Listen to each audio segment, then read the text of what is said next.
আসসালামু আলাইকুম বন্ধুরা, আমি রুবেল আলম প্রধান আপনাদের সামনে টেকল্যান্ডের পক্ষ থেকে আরেকটা নতুন আলোচনা নিয়ে আমি বিগত সময়ে যে আমার একটা আরএস খতিয়ানের উপর আলোচনা করেছিলাম, তো আমার সেই আরএস খতিয়ানের উপর আলোচনার ভিডিও দেখে এক ভাই হচ্ছে সেই ভিডিও দেখেন, উনি হচ্ছেন আসামের। তো উনি সেই আমার ভিডিও দেখে আমার সাথে যোগাযোগ করেন। এবার ওনার যে সমস্যাটা, এবার উনি কি করেছেন আমি সেটা নিয়ে আজকে আপনাদের সাথে আলোচনা করব। উনি আমাকে হচ্ছে ওখান থেকে কাগজ পাঠিয়েছেন, যেটা এই যে দেখেন, উনি হচ্ছেন ওখান থেকে কাগজ পাঠিয়েছেন। ওনার বাবার যে আরএস খতিয়ান আছে, এটা হচ্ছে ওনার বাবার আরএস খতিয়ান, ওনার বাবার আরএস খতিয়ান পাঠিয়েছেন। তো এখানে হচ্ছে ওনার যে সমস্যাটা, এখানে কি হয়েছে, এটা হচ্ছে একটা ওয়ারিশেরই ব্যাপার। তো উনি হলেন ওয়ারিশ। এবার ওনার সেই আরএস খতিয়ান দিয়ে উনি যে সব জমিগুলা ওনার বাবার নামে আরএসে উনি মালিক ছিলেন, সেই জমিগুলোর উপর উনি সেই আরএস খতিয়ানের বলে ওয়ারিশ হিসাবে কেস ফাইল করেছেন। এবার এই আরএস খতিয়ানে কিন্তু জমি আছে হচ্ছে 3 একর। 3 একরের মধ্যে যে জমিটা আছে, কিছু অংশ ওনার কাছে আছে এবং কিছু অংশ তিনজনের কাছে বিক্রি হয়েছে, সেটা বর্তমান এলআর প্লটে কনভার্ট হয়েছে। এবার ইনি কি করেছেন, 3টা প্লটের উপরেই কিন্তু ইনি সিভিলে কেস ফাইল করেছেন আজকের থেকে 2 বছর আগে। প্রায় 3টা কেসই প্রায় 2-2.5 বছর আগে উনি কেস ফাইল করেছেন 3টা প্লটের উপর। এবার ওনার এই যে আরএস, আমি এর আগেও আপনাদের বলেছিলাম, একটা আরএস দিয়ে কেস ফাইল করার আগে সেক্ষেত্রে সম্পূর্ণ বিষয় দেখার থাকে, কাগজপত্র কে কি করে পাইলো না পাইলো, কার চেন কতদূর ঠিক আছে না আছে। এখন উনি সেসব না দেখে বর্তমান 2-2.5 বছর পর উনি এখন জানতে পারছেন, মানে বোঝা গেল ওনার কাগজ হিসাবে, যে উনি যে 3টা প্লটে কেস ফাইল করেছেন তার মধ্যে 2টা প্লট হচ্ছে অলরেডি ওনার সেই আরএস চেন থেকেই বিক্রি আছে। তো সেই ক্ষেত্রে যেটা বোঝা গেল যে ওয়ারিশ যে কেসটা ফাইল করেছে সেটা কিন্তু উনি হেরে যাবেন, কারণ ওনার সেই চেন থেকেই জমিটা বিক্রি আছে।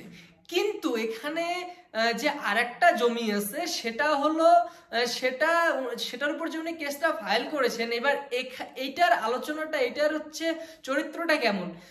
ওনার জমিটা ছিল, কিন্তু সেই জমিটা যিনি কিনেছেন, এবার উনি যে দলিল মারফত জমিটা কিনেন এবং যার কাছ থেকে কিনেন, এটা সম্পূর্ণটাই একটা দালাল চক্র হয়েছে, সেটা পরিষ্কার বোঝা গেছে। কারণ হচ্ছে যে ব্যক্তি জমিটা কিনেছেন, ওনার যে দলিলের চেন আছে, সেই দলিলে ওনার মিল নেই। এবার ওটা যদি আপনার একটা আরএস এর মধ্যে ভুল হয়ে থাকে, যে এক আরএস এর মধ্যে প্লট মিস কেস বা আলাদা কিছু, কিন্তু সেটাও নয়।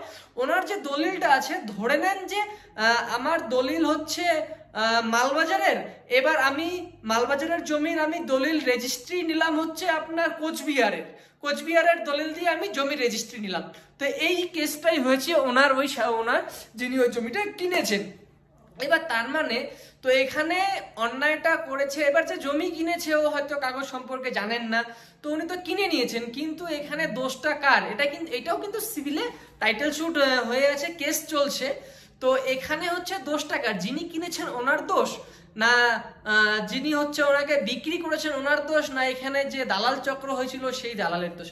এখানে কিন্তু বাস্তবে বলতে গেলে যিনি এই জমির মালিক, অ্যাকচুয়ালি যদি এই জমিটা বিক্রি করতে হয়, তাহলে হয়তো যিনি আরএস মালিক উনি বিক্রি করবেন, অথবা ওনার চেন থেকে যিনি জমিটা পেয়েছেন উনি কিন্তু জমিটা বিক্রি করবেন। কিন্তু সেখানে একদমই একটা ভিন্ন রকম দেখা যাচ্ছে, যে উনি হচ্ছেন একজন দালালি বলা চলে। তো অনেক সময় দেখবেন জমির অনেক দালাল থাকে যারা জমি কেনা বেচা করা করে। তো উনি একটা প্রতারণা করেন অন্য এক জায়গার, যেহেতু ওনার কাছে দলিল ছিল না, তো অন্য এক জায়গার দলিল দিয়ে তো সেই জায়গার জমিটা ওনাকে রেজিস্ট্রি করে দেন। তো সেই ক্ষেত্রে যিনি কিনেছেন, তো ওনার তো কি বলবো, ওনার কাছে পজিশনে আছে অনেকদিন থেকে, প্রায় ওটা 25-30 বছর থেকে ওনার কাছে পজিশনে আছে।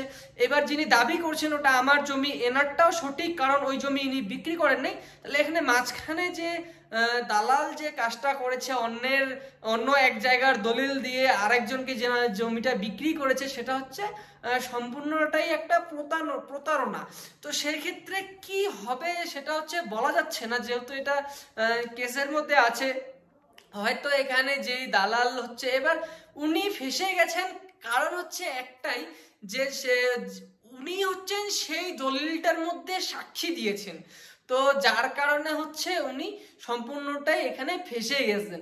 তো সেক্ষেত্রে এখন হতে পারে যে ওনাকেও হচ্ছে কোর্ট থেকে ডাকতে পারে যে এই জমিটা যে আপনি বিক্রি করেছেন, সাক্ষী দিয়েছেন, তো এখানে আরেক জায়গার দলিল দিয়ে কি করে আরেক জায়গার জমি আপনারা এভাবে রেজিস্ট্রি দিয়েছেন, এটা সম্পূর্ণটাই হচ্ছে একটা প্রতারণা হয়েছে।